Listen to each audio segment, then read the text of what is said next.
আল্লাহ বলেন না, বন্ধু প্রথমে আমাকে বানাতে হবে, বন্ধু প্রথমে আল্লাহকে বানাতে হবে। যখন কাকে বানাতে হবে? বন্ধু প্রথমে আল্লাহকে বানাতে হবে। আল্লাহ কোরআন শরীফে সূরা মায়েদায় বলেছেন, ইন্নামা ওয়ালিয়ুকুমুল্লাহ ওয়া রাসূলুহু ওয়াল্লাযীনা আমানু আল্লাযীনা ইউকিমুনাস সালাতা ওয়া ইউতুনাজ যাকাতা ওয়া হুম রাকিউন। আল্লাহ তাআলা বলেন, দুনিয়ার মানুষেরা, তোমরা যদি বন্ধু বানাতে চাও, ইন্নামা ওয়ালিয়ুকুমুল্লাহ, এক নম্বরে তোমরা আল্লাহকে বন্ধু বানাও। কাকে বন্ধু বানাবেন? আল্লাহর নাম নিতে মনে হয় কষ্ট হচ্ছে, একটু জোরে বলেন না, কাকে বন্ধু বানাতে হবে?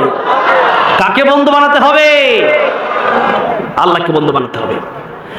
আল্লাহ তাআলা বলেন, আমাকে বন্ধু বানাও, সুখেও তোমার থাকবো আমি, দুঃখেও তোমার থাকবো আমি। এক সময় তোমার কেউ ছিল না, তখন ছিলাম আমি। আবার তোমার কেউ থাকবে না, তখনও থাকবো আমি। এখন তোমার বন্ধু আছে, এই বন্ধু কাজ হবে না যদি আমি আল্লাহ তোমার পাশে না থাকি। কিডনি যদি এই মুহূর্তে নষ্ট হয়ে যায়, দুনিয়ার কোনো বন্ধু তোমাকে কিডনি দিবে না। লিভার যদি নষ্ট হয়ে যায়, দুনিয়ার কোনো বন্ধু লিভার দিবে না। চক্ষু যদি নষ্ট হয়ে যায়, দুনিয়ার মানুষ চক্ষু দিবে না।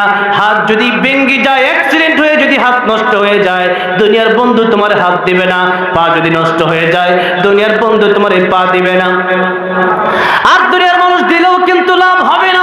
আমি আল্লাহ যদি নষ্ট করে দেই, দুনিয়ার মানুষ দিলেও তোমারটা চলবে না। এই তো মাত্র কিছুদিন আগে আমার একজন বন্ধুর ইন্তেকাল হয়েছে। আমার মতো যুবক ছিলেন, আলোচনা করতেন এই স্টেজে। নাম ছিল মনসুরুল হাসান নুরি। আমার পাশেই বাসা।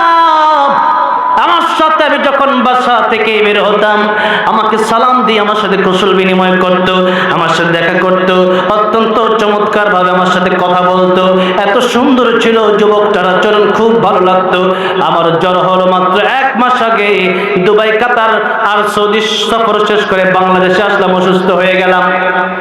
প্রায় 1 মাস অসুস্থ ছিলাম। আজকে প্রায় 6 দিন পরে আপনাদের এলাকায় আসলাম বয়ান করার জন্য। 6 দিন কোনো আলোচনা করি নাই।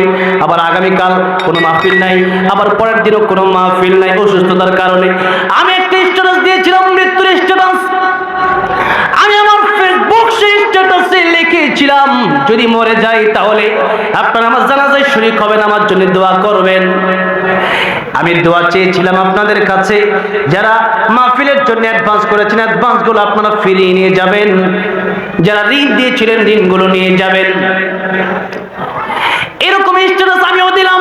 মনসুরুল হাসান নুরি ভাই, তিনিও হাসপাতাল থেকে স্ট্যাটাস দিয়ে দিলেন। আমিও স্ট্যাটাস দিলাম, তিনিও স্ট্যাটাস দিল, কিন্তু আমি মরলাম না, আমি এখনো বেঁচে আছি। আমরা তো মনে করি যুবকটা মারা গেল, এটা মনে হয় খুব আতঙ্কের ব্যাপার, আশ্চর্যজনক ব্যাপার, কিন্তু না। একটা মানুষ মারা যাওয়া আশ্চর্যজনক ব্যাপার না, একটা মানুষ বেঁচে থাকাটাই হলো আশ্চর্যজনক ব্যাপার। একটা মানুষ বেঁচে থাকা, কথা বলা, একটা মানুষ আপনার সাথে কথা বলা, একটা মানুষ জীবন চালানো, চলতেছে ফিরতেছে, এই যে কথা বলতেছে আমি, একটা মানুষ, এই যে আমি কিভাবে বেঁচে আছি, এটাই আশ্চর্যজনক। মরে যাওয়াটা আশ্চর্যজনক কোনো ব্যাপার না, ঠিক কিনা বলেন? সেই বন্ধু স্ট্যাটাস দিল, আমিও দিলাম। গাজীপুরে এক মাহফিল, স্টেজে বয়ান করার জন্য। স্টেজে ওঠার আগেই আমার কানে খবর আসলো, ভাই এই লোকটা চলে গেছে, দুনিয়া থেকে চলে গেছে। ওই দিন যে কি হয়ে গিয়েছিলাম, আমি অজ্ঞান হয়ে গেছিলাম, মনে হয় বেহোশের মতো হয়ে গেছিলাম। মাহফিলে ঠিক মতো আলোচনা করতে পারি নাই। আমার